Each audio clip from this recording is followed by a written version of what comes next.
लोग ताली पीटने लगे। उस बच्चे के बाद में एक व्यक्ति और गिर गया। उस व्यक्ति को जो है बालक को निकाला गया, निकाल कर लाए। जब बालक को निकाल कर लाए खूब अच्छी तरह से जो है, अब जिसने निकाला उस व्यक्ति की वाह वाह होने लगी, सब लोग वाह वाह करने लगे उसकी।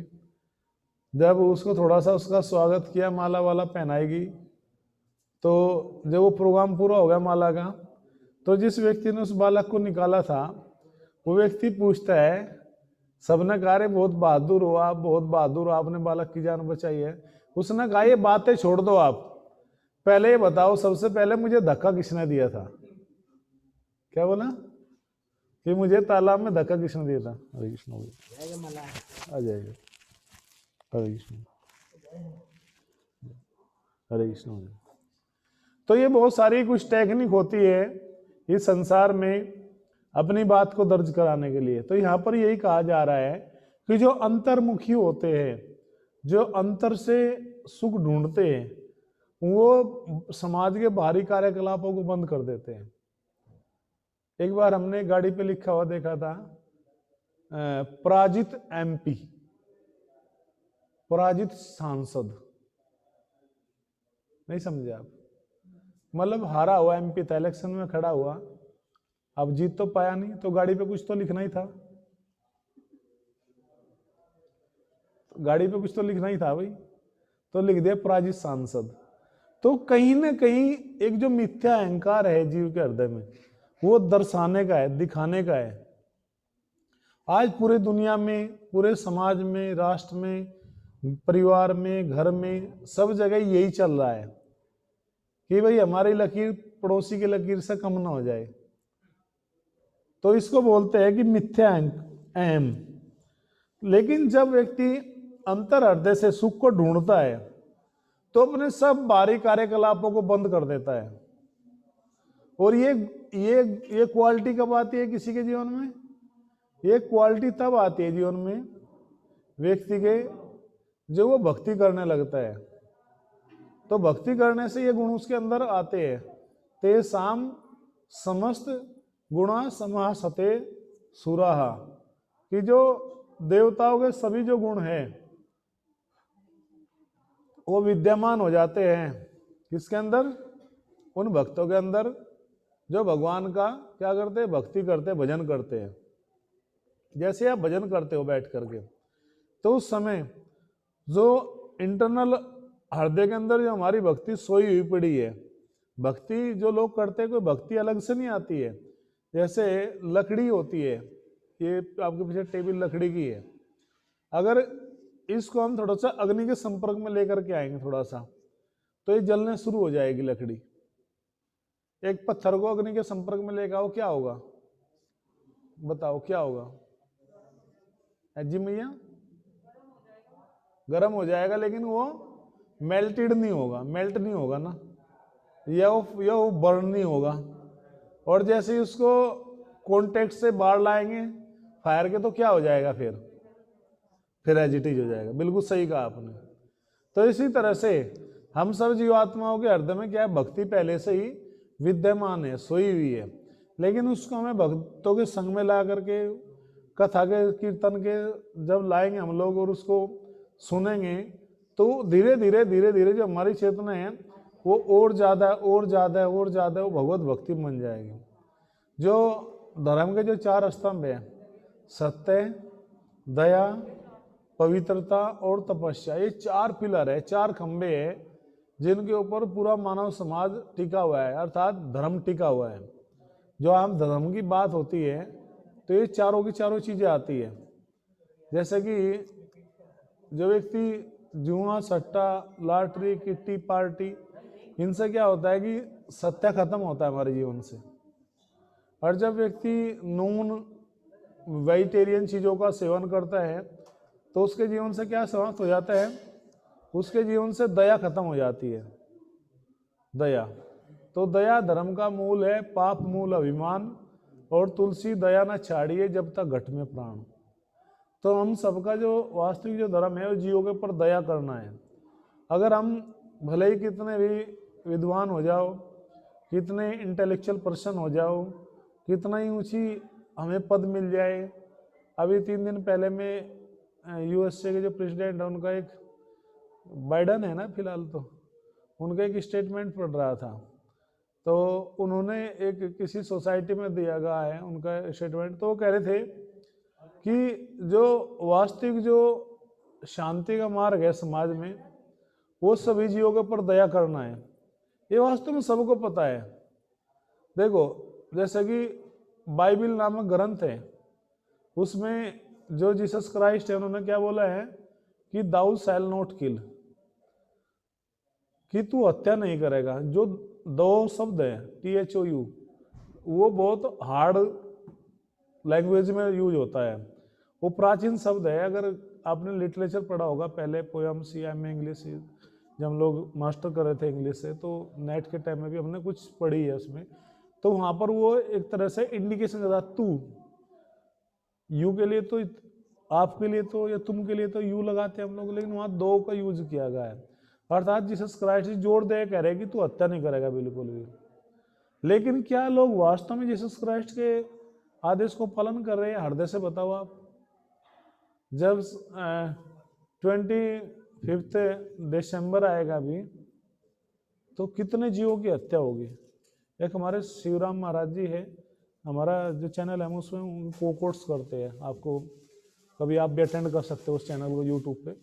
तो उसमें वे बता रहे थे कि इतने सब जीवों की हत्या होती है, और जब उनसे पूछते हैं उनके फॉलोअर से कि जीसस क्राइस्ट ने तो जो है बोला है कि भाई आप हत्या मत करो किसी जीव की, तो आप क्यों करते हो? तो पता क्या एक्सक्यूज देते हुए, आप बताओ क्या क्या बोल सकते हैं अपने एक्सक्यूज में? लगाओ, सोचो, सोचने में कुछ नहीं जाता, लगाओ माइंड, क्या क्या कह सकते हैं वे? मतलब किसी व्यक्ति को यह पता है कि गलत है यार, फिर भी वो करता है, तो उसका क्या एक्सक्यूज हो सकता है अपने हिसाब से?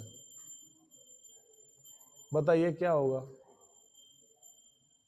सपोज करो आपको एक एप्पल का आईफोन मिल जाए, सोचो, सोचने में क्या जाता है, मिल जाए तो अच्छी बात है तो और उसका मालिक भी मिल जाए आपको, रो कहे तो मेरा है, तो क्या बोलेंगे हम? मतलब जो थोड़ा सा अच्छा लगे और लालच आ जाए तो कहेंगे भैया इसमें नाम थोड़ा लिखा है तुम्हारा, पहले तो ये बोलेंगे, और ये तो मुझे मिला था, उसने दिया था, ये दिया था, मतलब ऐसा कुछ होगा। तो अर्थात कहीं ना कहीं हम उस बात को छिपाना चाहते हैं। इसी तरह से वो जो फॉलोअर है वो पता क्या बोलते हैं, वो कहते हैं कि देखो जीसस क्राइस्ट ने तो बहुत टाइम पहले बोली थी ये बात है।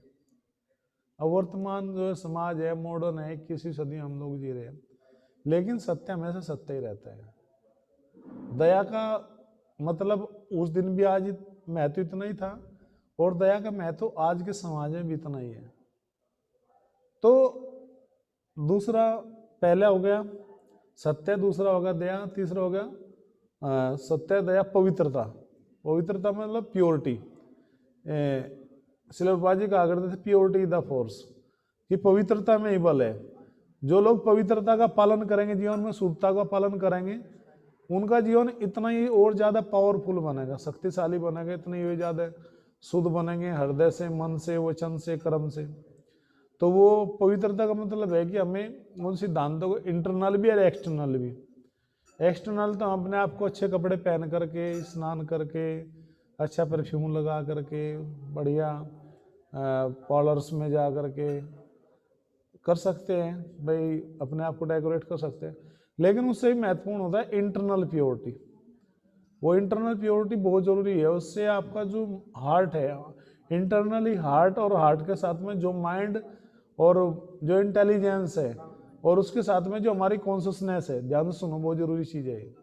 यही सबसे मेन चीज़ है जहाँ पर लोग बड़ी बड़ी मोटिवेशनल क्लास लेते हैं, लोग बड़े बड़े साइकोलॉजिस्ट को, साइकिट्रिस्ट से दिखाते हैं, लेकिन समझ में नहीं आता यहाँ पर, क्योंकि वे भी बस यहाँ तक बताएंगे कि भाई आप सोच रहो, लेकिन इंटरनल प्योरिटी कहाँ से आती है? गीता में भगवान कहते हैं। इसी भगवत गीता के दूसरे अध्याय का 61 और 62 दो श्लोक है, पढ़ लेना आप लोग। जायते विषयान पुंस संगस्ते विजायते कामा, कामात क्रोधा विजायते, क्रोधात भवते सम्मोहा, सम्मोहात स्मृति विभ्रंश, स्मृति भ्रंशात बुद्धिनाशो, बुद्धिनाशात प्रणश्यति। कहते हैं कि जब कोई व्यक्ति किसी एक विषय का ध्यान करता है, क्या करता है? किसी एक विषय का लगातार ध्यान करता है, किसी एक वस्तु का क्या करता है, चिंतन करता है लगातार, उसको पाना चाहता है। कुछ समय के पश्चात क्या होता है, जैसे ही उस विषय को ध्यान करता है तो कुछ समय के पश्चात उसमें उसकी आसक्ति हो जाती है स्वाभाविक रूप से। किसी दुकान पर आप 15 दिन एक आईफोन देखो, एक गाड़ी देखो, अच्छी जैकेट देखो, अच्छे जूते देखो, तो बार बार उसको देखने से क्या आएगा मन में, क्या मन में आएगा जी, बोलो। और पैसे हैं नहीं, या अपने मांगे घर वालों से, घर वालों ने आपको डांट दिया बुरी तरह, तुम पागल हो, इतना खर्चा करते रहते हो, कोई पेड़ पर लगते हैं क्या पैसे, तो फिर और इच्छा भी अंदर से, तब क्या होगा आपको नहीं पता, हम बताते क्या होगा। फिर आपको गुस्सा आएगा। जब इच्छा पूरी नहीं होती ना, गुस्सा कब आता है, जब कोई व्यक्ति गुस्सा क्यों आता है, जब उसकी बात ना कोई माने, नंबर एक तो ये, या दूसरी उसकी इच्छा पूरी ना हो, उसको रोक दिया जाए, डांट दिया जाए, और फिर उसको बड़ा बुरा लगता है। क्यों बुरा लगता है, वो कहता है कि देखो मैंने कोई गलत चीज़ के लिए थोड़ी मांड की है, और गुस्से से ध्यायते विषान वो संघर्ष तो जाए काम, काम से क्रोध, क्रोध से सम्मोह, और सम्मोह से स्मृति हुई भ्रंश होती है। विस्मृति भ्रंशात का मतलब होता है कि बुद्धि का नाश हो जाना, अर्थात व्यक्ति क्रोध में इतना जो है डिस्टर्ब हो जाता है कि वो सही और गलत का अंतर नहीं कर पाता कि सही क्या और गलत क्या है। तभी व्यक्ति क्रोध में आकर के या लालच में आकर के अपने आप को दूसरे को हानि पहुंचा देता है। अधिकतर जो केस होते हैं समाज में क्राइम के, वो उस स्थिति में होता है जब हमारी इंटेलेक्चुअल जो पावर होती है, सोचने समझने की जो शक्ति है, वो ख़त्म हो जाती है। हम ये नहीं डिसाइड कर पाते क्या सही है और क्या गलत है, क्या रोंग है क्या राइट है, क्योंकि उसको हमारी बुद्धि ही डिसाइड करती है क्या सही है क्या गलत है। तो ऐसी स्थिति में जब हम उसको डिसाइड ना कर पाए, समझ ना पाए कि वास्तव में क्या है, तभी व्यक्ति किसी भी बुराई में प्रवृत्त हो जाता है। किसी भी क्राइम को करने के पीछे सबसे बड़ा रीजन ही होता है। इसको कोई नहीं बताता। लोग कहते हैं क्रोध आ जाता है, क्रोध क्यों आता है बताओ, बोला आ जाता है क्रोध। क्रोध क्यों आता है, किस कारण से आता है? क्रोध आता है जब हमारी डिजायर्स जो हमारी सेटिस्फाई नहीं होती, तब क्रोध आता है। और इसके पीछे भी क्या होता है कि एक इंटरनली ईगो होता है, मतलब फॉल्स ईगो जो होता है। ये देखो गीता के अंदर ये सब बताया गया है, 5000 साल पहले भगवान ने बताया। आज भी वो इतना ही लागू है हमारे जीवन में। हम भले कितने भी बायोस एजुकेटेड हो, लेकिन वास्तव में सही जो ज्ञान है वो गीता या शास्त्रों के अंदर बताया गया। यदि प्रॉब्लम हो चेयर बैठ जाइए, नहीं कोई बात नहीं, बैठने में कोई प्रॉब्लम नहीं है, चेयर है। तो वो इसलिए ही सबसे महत्वपूर्ण है जीवन में कि हम उस चीज़ को जो है, जो हमारी डिजायर्स है, यदि हम उनको कृष्ण के लिए जिए। अब अल्टीमेट आपको बताते हैं कि फिर हम इन चीज़ों से बचेंगे कैसे। अगर हम जैसे भोजन बनाते हैं, सब लोग बनाते हैं घर में, अगर हम उसको भगवान की प्रसन्नता के लिए बनाएं, ये भाव रख करके बनाए, जैसे यहाँ मंदिर हम जो बनाते हैं भगवान के लिए, भगवान तुलसी पत्ता के साथ में, मंत्रों के साथ में भगवान को अर्पण करते हैं। जब भगवान उसको स्वीकार करते हैं, उस प्रसाद को पाते हैं, तो प्रसाद बन जाता है। प्रसाद में ना कृपा भगवान का, प्रभु के साक्षात दर्शन। तो जब भगवान का प्रसाद बन जाता है कि तब भगवान कहते हैं कि प्रसादे सर्व दुखा नाम हानि रसोप जाए थे, कि जो प्रसाद खाने से भगवान का क्या हो जाते हैं, सर्व दुखा नाम, जो सारे के सारे दुख हैं वो सब के सब दुख खत्म हो जाते हैं। हानि रसोप जाए थे, जो हानि है, जो जीवन में जो कष्ट है, वो सब के सब दूर हो सकते हैं केवल भगवान का प्रसाद पाने मात्र से। भगवान का प्रसाद लेने से ही, खाने से ही सारे दुखों का नाश हो जाता है जीवन से। तो ये बहुत महत्वपूर्ण है जीवन में कि जो सारे जो दुख है, जो कष्ट है, वो कहाँ दूर हो सकते हैं, भगवान का प्रसाद पाने से। केवल हमें इतना करना चाहिए। दूसरा, बैठ जाइए। दूसरा क्या होता है कि जो भी आप करते हो, भगवान भगवत गीता में कहते हैं जो भी तुम करते हो, जो भी तुम खाते हो, जो भी तुम सोचते हो, वो मेरी प्रसन्नता के लिए करो। भौतिक समाज में भी लोग अपनी प्रसन्नता के लिए जीवन जीते हैं, लेकिन यहाँ पर भक्त लोग जो है भगवान की प्रसन्नता के लिए जीवन जीते हैं। तो जब हम भगवान की प्रसन्नता के लिए कर्म करते हैं और भगवान का चिंतन करते हैं, माम स्मरणम युद्धस्य च, ये अर्जुन मेरा स्मरण करते युद्ध करो आप। अगर कोई व्यक्ति किसी को कहे कि तुम उसको मारो सामने वालों को, तो इसका मतलब क्या है कि वो क्राइम करवा रहा है उससे। क्राइम का मतलब अपराध के लिए उकसा रहा है। तो जो धारा, जो आर्टिकल्स उस व्यक्ति के ऊपर अप्लाई होगी, एप्लीकेबल होगी, जिस व्यक्ति ने किसी की हत्या की है, क्राइम किया है, इतना ही क्राइम उस व्यक्ति को लगेगा जिसने उसको क्या किया है, हाँ, एजिटेट किया है, क्राइम करने के लिए उसको इंस्पायर किया है, प्रेरित किया है। तो ये सब भी उसी के ऊपर भी लागू होगा, सबको मार दीजिए। तो लेकिन यहां पर भगवान क्या कह रहे हैं अर्जुन को कि अर्जुन तुम इनको मारो। अब आप ये कितना टिपिकल हो सकता है समझने के लिए कि समाज में, संसार में अगर हम किसी को कहेंगे कि अब भाई मारो, किसी की हत्या करो, वो तो डायरेक्ट अपराध है। और यहाँ भगवान खुद कह रहे हैं कि तुम इनको मारो, आप इनको मारो, तो वो कितना बड़ा क्राइम है। वो अरे पूजी उनको भी दे दो, पूजी अरे पूजी। तो ये भी क्या है, क्राइम है। हाँ जी, क्राइम चाहे कितना भी बड़ा क्यों ना हो। सिलरबाजी कहा करते थे कि जहर छोटा हो या 100 ग्राम हो, तो कह रहे कि लेकिन जो व्यक्ति सचमुच भगवान की इच्छा के लिए जीता है अंतर मन से, तो ऐसा व्यक्ति जो है क्या होता है, वो आध्यात्मिक होता है, आनंद में होता है, वो अंदर से सुख ढूंढता है। और जो लोग बाहर से जो है ढूंढते, जो परम ब्रह्म से मुक्ति पाता है, रंतोत गतो, ऐसा व्यक्ति परम ब्रह्म को ही प्राप्त होता है।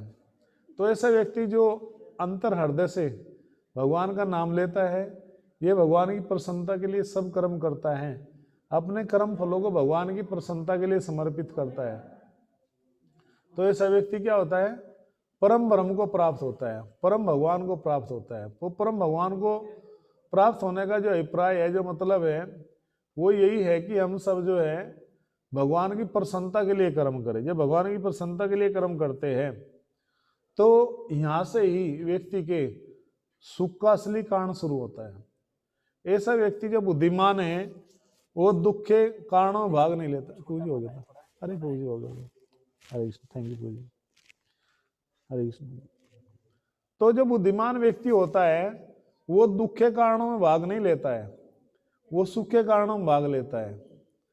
अब हमारे पास में क्या है, भगवान ने एक फ्री विल दी है, एक स्वतंत्र इच्छा दी है कि हम चाहे भगवान का नाम ले या ना ले, हम भक्ति की बातें करें या समाज में जो है एक तरह से प्रतिष्ठा, धन, ऐश्वर्य, भौतिक भोग, इन सब के पीछे भागे, ये हम कृष्ण की प्रसन्नता के लिए कर्म किए। लेकिन दोनों का जो रिजल्ट है वो समान रूप से अलग अलग होगा।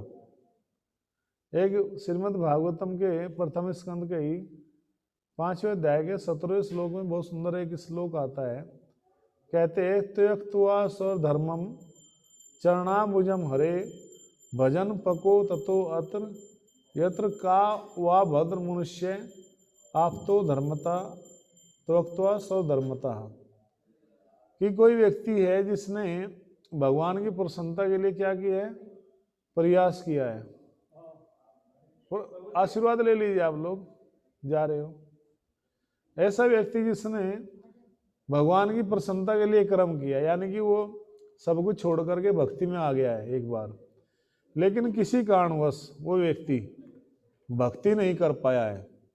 क्या नहीं कर पाया है, उसकी भक्ति छूट जाए किसी कारणवश। कभी कभी जीवन में ऐसी स्थिति होती है कि व्यक्ति भक्ति नहीं कर पाता, यहाँ तक तो होता है कि शरीर भी छूट जाता है कभी कभी व्यक्ति से, उसका जीवन भी छूट जाता है। लेकिन कह रहे कि ऐसी स्थिति में भी हमें दुख या निराश होने की आवश्यकता नहीं है। क्यों दुख या निराश होने की आवश्यकता नहीं है? क्योंकि जो भी आपने कर्म किया है भक्ति के लिए, वो 100% जो है शाश्वत है। वो शाश्वत का मतलब है हमेशा रहने वाला है। अगर किसी कारणवश आपने वो कर्म किया, भौतिक जगत में दूसरे काम किए, कार्य किए, लेकिन भौतिक जगत में रहते ही क्या हुआ कि आपने भक्ति नहीं की, तो वहां पर भगवान कह रहे हैं कि ऐसे कार्यों से कुछ भी लाभ नहीं होने वाला है। भक्ति की, लेकिन वो कार्य आपने प्रसन्नता के लिए नहीं किए भगवान की, तो उससे कोई लाभ नहीं होगा। और यदि आपने भगवान का भजन किया, भक्ति की है, भले ही वो अधूरी क्यों ना हो, भले ही उसका 100% फल क्यों ना मिले, लेकिन फिर भी उसका जो मतलब 100% आपने प्रयास नहीं किया, लेकिन फिर भी उसका आपको पूर्ण लाभ मिलेगा। क्यों लाभ मिलेगा? क्योंकि वो शाश्वत है। जैसे भौतिक जगत में आप कुछ भी कर्म करते हो, कोई भी कार्य करते हो, तो वो तभी पूर्ण रूप से यह सिद्धिदायक होता है कि जब आप उसको पूरा कर लो। लेकिन आध्यात्मिक कार्य का सबसे बड़ा फायदा यह है कि आपने कोई भी कार्य किया, कितना भी प्रयास किया, तो उसका आपको भौतिक कार्यों का जब तक वो 100% नहीं होगा, तब तक पूर्ण लाभ नहीं मिलेगा। और भक्ति की जो तुलना है वो किया गया है तुलना की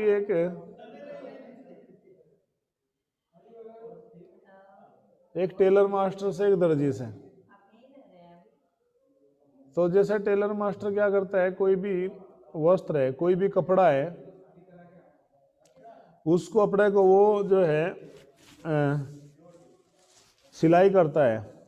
वो सिलाई करते करते यदि किसी कारणवश वो कपड़ा उसका पूरा नहीं सिल पाता और रात्रि हो जाती है, तो वो क्या करेगा कि उस कपड़े को, उस वस्त्र को वो जो है सुबह के लिए छोड़ देगा। जब वो सुबह के लिए छोड़ देगा, तो सुबह आकर के उस कपड़े को वो सिलाई करेगा। तो जैसे ही उस कपड़े की सुबह को सिलाई करेगा आकर के, तो वो उसको उधेड़ना नहीं पड़ता उसको अगले दिन आकर के। और भौतिक कार्य का फल क्या है कि यदि आज आपने भोजन किया है, तो कल फिर आपको उठना पड़ेगा, कल स्नान करना पड़ेगा, वस्त्र बदलने पड़ेंगे, भोजन करना पड़ेगा, तब आप जो है ब्रश करना पड़ेगा, सब कुछ नया करना पड़ेगा। पहले दिन किया गया जो कार्य है उसका अगले दिन लाभ नहीं मिलेगा, वो जो कार्य है वो वहीं तक ही सीमित रह जाएगा। तो ये भौतिक कार्य है। जैसे कोई स्टूडेंट है, वो कितना भी मेहनत क्यों ना करे, जब तक वो 100% उसको अचीव नहीं कर लेगा सफलता, तब तक उसको पूरा लाभ नहीं मिलने वाला रिजल्ट में। बहुत होशियार था, बहुत अच्छे स्कूल में एडमिशन था, लेकिन अच्छी तरह से पढ़ाई नहीं किया, एक एग्जाम छूट गया, तो वो सफल नहीं माना जाएगा, वो असफल हो जाएगा अपने एग्जाम में। हाँ, किसान जो है मेहनत करता है,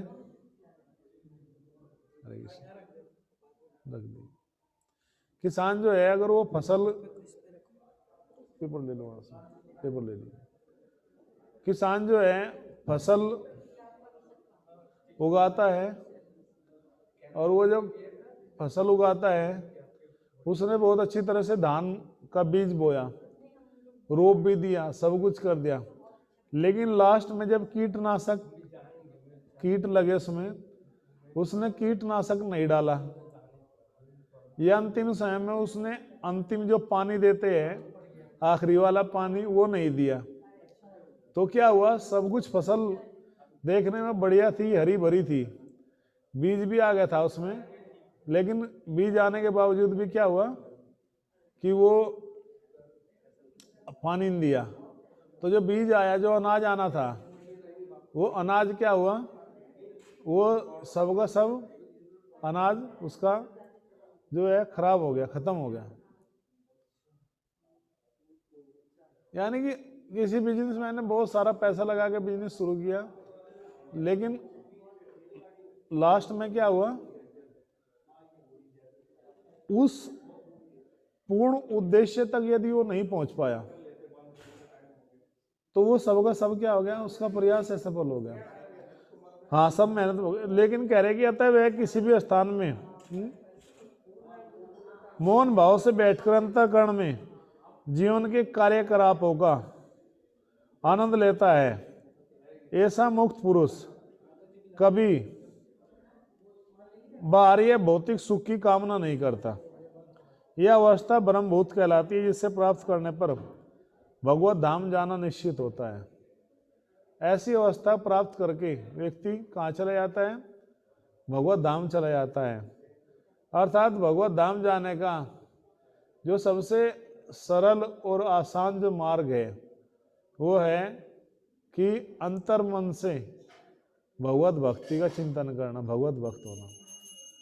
तो अर्थात श्री श्री राधा दामोदर भगवान की जय, गौर निताई की जय, श्री श्री गौर निताई राधा दामोदर जगन्नाथ बलदेव सुभद्रा महारानी की जय, शिल पाद की जय, निताई गौर प्रेमानंदे, हरि हरि बोल।